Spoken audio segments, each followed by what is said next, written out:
Hello again, my friends, and welcome to another segment where we talk about spiritual self-care, which, as I've said in weeks prior, feels just an awful lot to me like I'm just talking out loud to my cell phone about spirituality and stuff, but hopefully for you it feels a little bit different.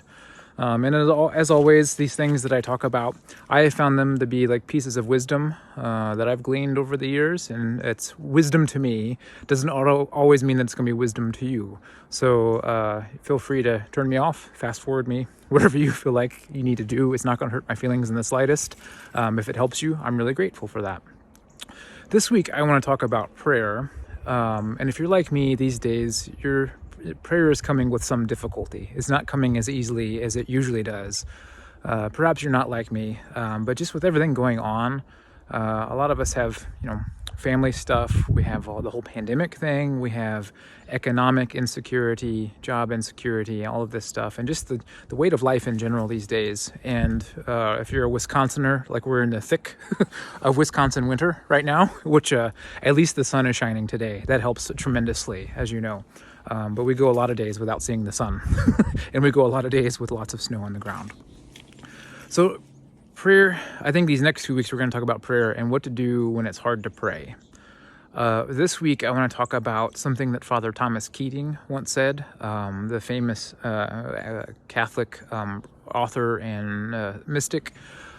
He talked about the difference between attention and intention. And if you've been tuning into anything I've been doing over the last year, you've heard me make this distinction several times. I think it's a very helpful one. So when it comes to prayer, all the difference in the world rests around this distinction between attention or versus intention. And so what the majority of the work of prayer, it's all about the intent, the intention of the heart. We tend to make it all about the attention that we can give during our moments of prayer, seeking to be undistracted, seeking to have the fullness of our heart in it, whatever you want to say.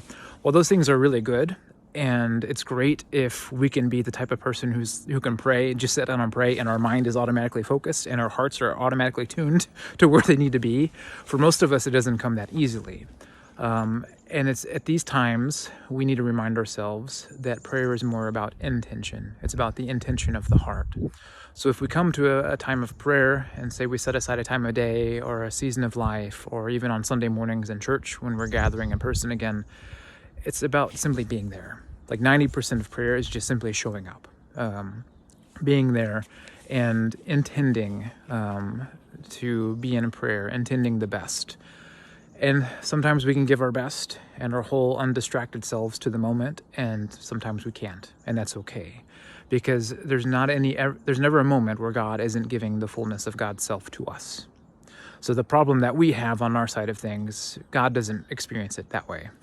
God never is distracted during our times of prayer. God is never reserved. He gives himself completely to us unreservedly. And it's about resting in that space with God. It's about understanding that even when we can't bring ourselves to fully show up, where our minds and our thoughts and our hearts are somewhere else, God always shows up. And God is always infinitely and intimately present with us.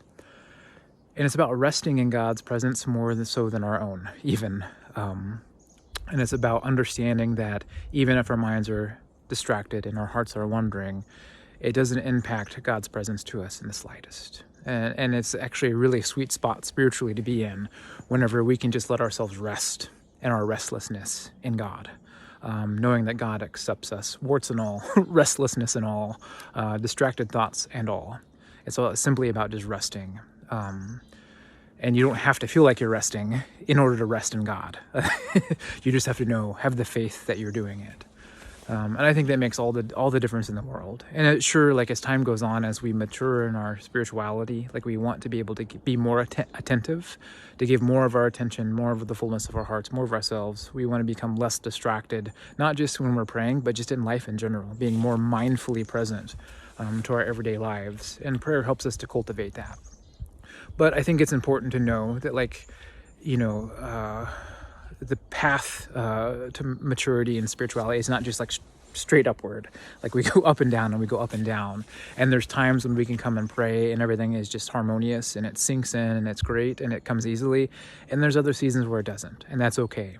And we don't need to beat ourselves up whenever it comes with more of a struggle. And in fact, I think that's kind of one of the worst things we can do if we are trying our hardest to be attentive and we realize we're not being attentive, and now we're thinking about the fact that we're not attentive, and then we're getting angry or frustrated over the fact that we're not attentive. So not only were we not attentive in prayer, but now we're upset that we weren't attentive in prayer. So like the problem's just double.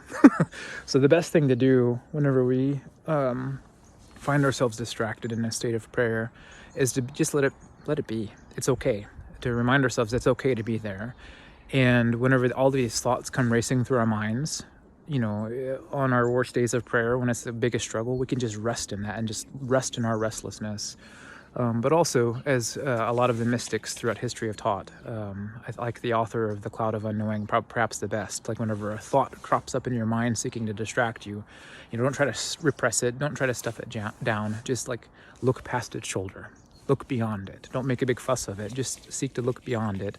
Note it's there and just look around it. And I find that's very helpful. And so, yeah, just some thoughts about intention versus attention when it comes to prayer. And again, 95% of prayer, in my opinion, is about just simply showing up and putting yourself in that place of prayer and trusting that God will do a mighty work through you and in you, even when you can't feel it, even if you can't see it, even if you feel like you're just completely distracted and not praying even. God is still praying through you, and the Holy Spirit is still working through you. So trust in that. Have faith in that. I think that's what grace-filled prayer looks like. God bless you all. Have a good one. Thanks for tuning in again.